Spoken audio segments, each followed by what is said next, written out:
अब 5.3 का 11वां क्वेश्चन देखिए बच्चों, इसमें क्या कहा गया है। इसमें बोला गया है कि if the sum of first n terms of an AP is 4n minus n square.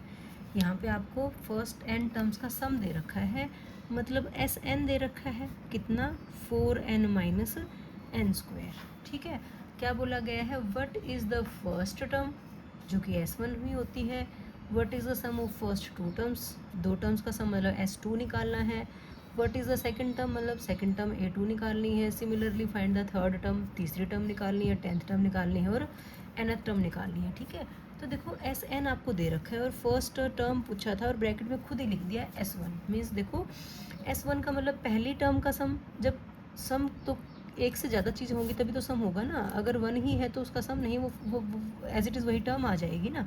मतलब अगर आप n की वैल्यू 1 रखते हो तो ये आ गया S1 is equal to 4 into 1 minus 1 का स्क्वायर। ये 4 1 ज़ा 4 माइनस 1 का स्क्वायर 1 होता है, तो 4 माइनस 1 कितना आ गया, 3 आ गया।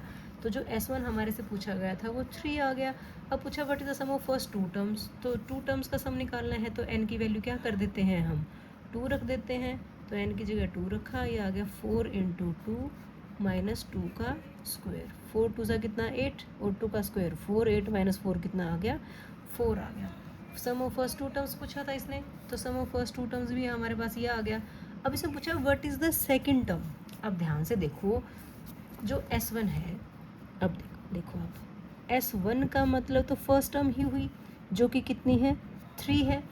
S2 का मतलब क्या होगा भाई, पहले दो टर्म्स का सम, A1 कह दें इसको और A2, ऐसे हुआ ना, कितना आ गया हमारे पास, 4 आ गया बेटा। ठीक है, तो A तो हमारे पास कितना था, 3 था, तो ये बना 3 plus A2 is equal to 4। तो यहाँ से A2 की वैल्यू कितनी आ गई बेटा, 4 माइनस 3, तो आप A2 को कह सकते हो कि A2 आ गया हमारे पास 1।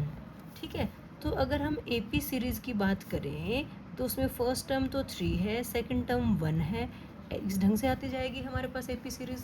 ठीक है, तो यहाँ से क्या पता चल रहा है, A तो आपका 3 है और जो D है वो क्या होगा, 1 माइनस 3 होगा, जो कि क्या है, माइनस का 2 है। यहाँ से बात समझ में आ गई, सिर्फ दो टर्म से भी तो हम बता सकते हैं ना कि हमें चेक थोड़ी करना ये AP है या नहीं है। AP तो इसने कहा है, फर्स्ट और सेकंड टर्म 2 आ गई तो वहाँ से हमने D निकाल दिया, फर्स्ट टर्म 3 ही थी।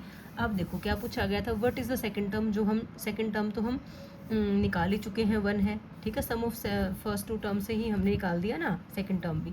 Similarly find the third term. अब आपसे थर्ड टर्म पूछी गई है तो A3 क्या होता है, A प्लस 2D होता है। A कितना है, 3 है, प्लस 2 इंटू डी कितना है, माइनस का 2 है बेटा। ये आ गया 3 प्लस माइनस माइनस 2 2 ज़ा 4, 3 माइनस 4 कितना आ गया, माइनस का 1 आ गया। फिर आपसे पूछा गया है 10th टर्म। 10th टर्म क्या होती है, A प्लस 9D होती है।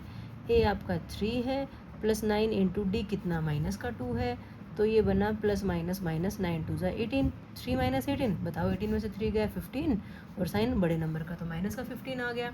फिर आपसे पूछी थी nth टर्म, वो क्या होती है, A plus n minus 1 into D.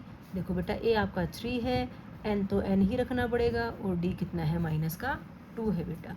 ये आ गया 3, 2 को खोलो, 2 को मतलब ब्रैकेट को खोलो, माइनस 2 को n से करेंगे तो माइनस का 2n, माइनस माइनस प्लस का 2, 3 प्लस 2 कितना बना, 5 माइनस 2n। अब लाइक टर्म्स तो है नहीं ये, ठीक है बच्चों, तो ये हमारे पास 5 माइनस 2n आ गया। तो ये सारी चीज़ें आ गई बेटा, जो जो हमसे पूछेगी तो हम लास्ट में लिख लेते हैं। क्या क्या पूछा था इसने, फर्स्ट टर्म पूछा था जिसको इसने S1 कहा था, S1 हमारे पास कितना आया था, 3 आया था। ठीक है, फिर क्या पूछा था, सम ऑफ फर्स्ट टू टर्म मतलब S2 पूछा था, S2 हमारे पास कितना आया था, 4 आया था।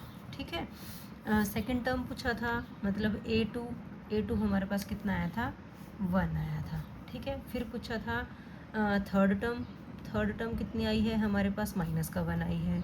फिर पूछा था 10th टर्म जो कि माइनस का 15 आई है, और जो थोड़ा स्क्रीन नीचे हो गई थी, nth टर्म पूछी थी, nth टर्म हमारी कितनी आई है, 5 माइनस 2n आई है। ये सारी चीज़ें पूछी गई थी बेटा, तो बस मैंने कुछ भी नहीं किया, स्क्रीन में आपको दिखा नहीं होगा ना, ये नोटबुक नीचे चली गई थी, तो ये सारी चीज़ें पूछी गई थी, बस मैंने यहाँ से ऊपर से उठा के यहाँ पे आंसर की उसमें लिखे हैं बॉक्स में, तो ये सब हमारा आंसर आ गया। आई होप आपको अच्छे से समझ में आ गया होगा बेटा। तो 11th क्वेश्चन हमारा कंप्लीट हो जाता है।